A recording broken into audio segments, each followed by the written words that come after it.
So global talent, and I'm talking about the best scientists in the world and things like that, that kind of talent, they're looking for a home. Hong Kong can open the doors to such global talent.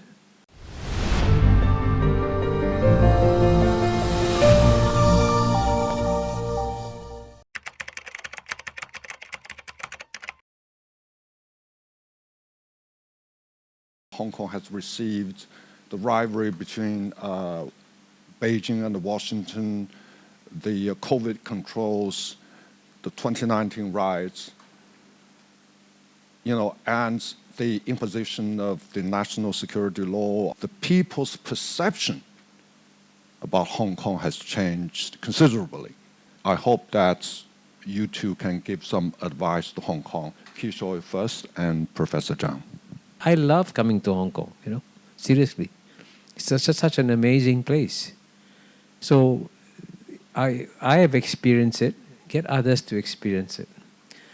And frankly, one of the things is, I guess I guarantee to you, is that more and more Americans are going to be reluctant to go to China because of the U.S. China contest. But at the same time, they may want to experience something of China. And where can they do this? They can come to Hong Kong. And so Hong Kong can actually serve as a bridge in the cultural gulf between United States and China. So you're saying it will take a long time to get 50,000 people to go to China? They will come to Hong Kong more readily.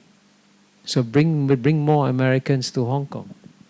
But the way you do that is, again, by preserving your distinct cultural difference from the rest of China. Concrete suggestion I have for Hong Kong is that there is still in the world a lot of talent globally. Now, I mentioned in my remarks earlier, in the past they would go to United States and the Western countries.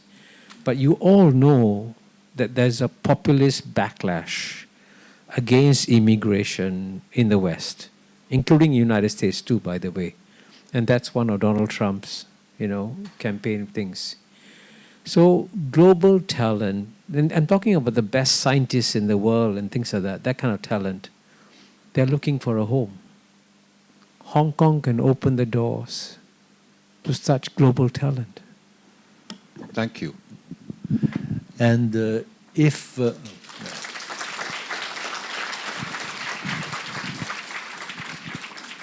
it's only a matter of perception, I'm less worried, because China has always been portrayed negatively in the Western media for decades.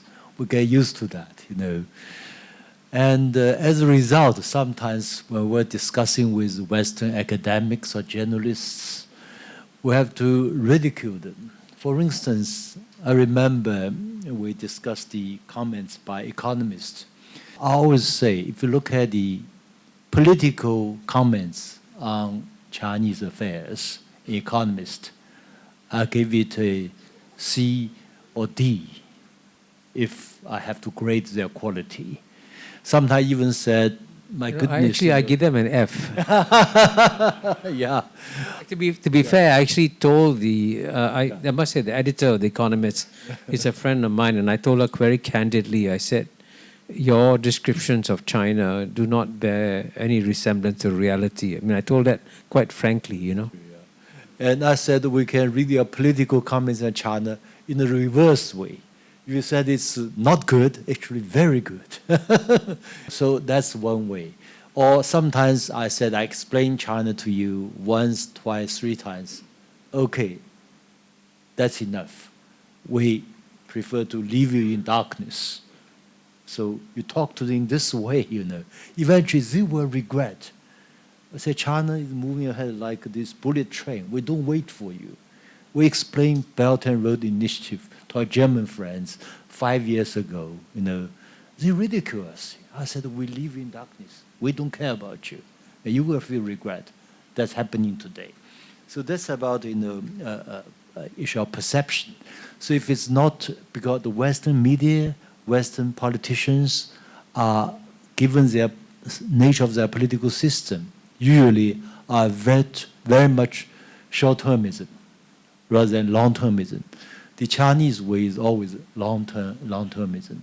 So as far as perception is concerned, in the end, long-termism will win, will triumph. Yeah.